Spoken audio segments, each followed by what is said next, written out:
महाराष्ट्र के पातुर नगर परिषद के साइन बोर्ड पर उर्दू के इस्तेमाल को लेकर सुप्रीम कोर्ट ने ऐसा फैसला सुनाया है कि बीजेपी के भाषाई भक्तों के होश उड़ गए हैं। कोर्ट ने साफ साफ कहा है कि उर्दू कोई विदेशी मेहमान नहीं है, बल्कि हिंदुस्तान की मिट्टी में जन्मी भाषा है, जो मराठी और हिंदी की तरह संविधान की 8वीं अनुसूची में बराबर की हिस्सेदार है। लेकिन कुछ संस्कृति रक्षकों को उर्दू का नाम देखकर ऐसी मिर्ची लगती है कि उन्होंने साइन बोर्ड से इसे हटाने की जंग छेड़ दी है। आखिरकार बीजेपी वालों से लेकर इन धर्म के रक्षकों को उर्दू से इतना डर क्यों लग रहा है? क्यों बार बार उर्दू को लेकर एक नई जंग छेड़ दी जाती है? और फिर एक बार यही हुआ महाराष्ट्र में, जहां पर सुप्रीम कोर्ट में महाराष्ट्र के अकोला जिले के पातुर नगर परिषद के बोर्ड पर मराठी के साथ उर्दू भाषा के इस्तेमाल को चुनौती देने वाली याचिका दायर की गई थी।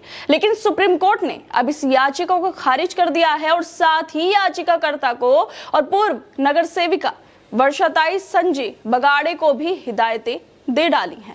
दरअसल महाराष्ट्र के पातुर में साइन बोर्ड से उर्दू हटाने की जिद करने वालों को सुप्रीम कोर्ट ने ऐसा आईना दिखाया है कि संस्कृति ठेकेदार चुप होकर बैठ गए हैं। साइन बोर्ड से उर्दू हटाने की याचिकाकर्ता पूर्व नगर सेविका वर्षाताई संजय बगाड़े ने दायर की थी, जिसमें कहा गया था कि नगर परिषद का काम सिर्फ मराठी में हो सकता है और उर्दू का इस्तेमाल बोर्ड पर नहीं होना चाहिए। पहले ये याचिका नगर परिषद और फिर बॉम्बे हाई कोर्ट में खारिज कर दी गई थी।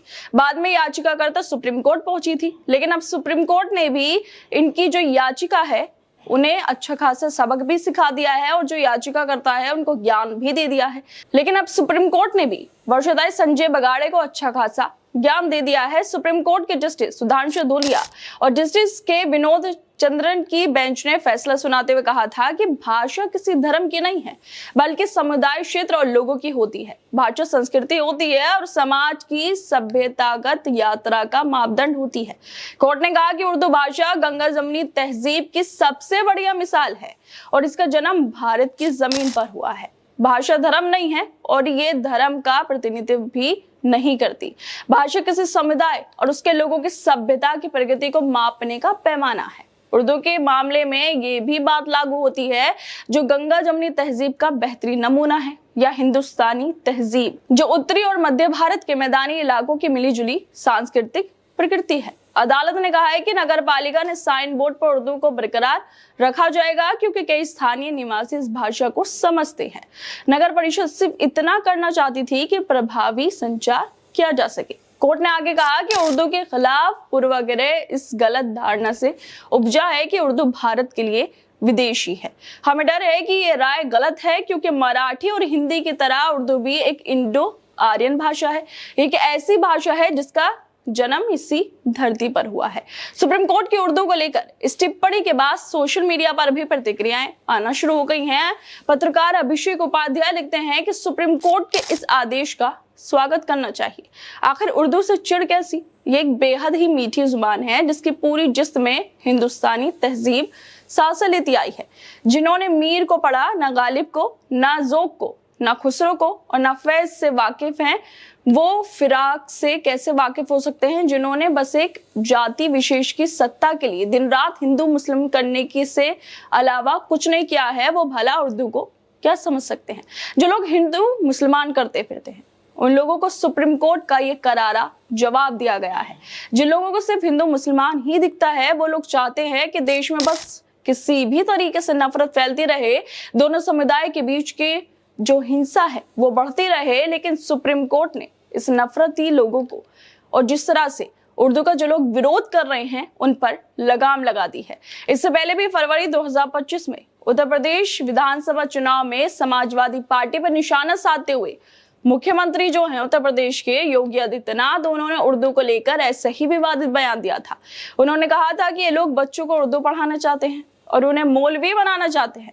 इनका मकसद बच्चों को आधुनिक शिक्षा से दूर रखना है।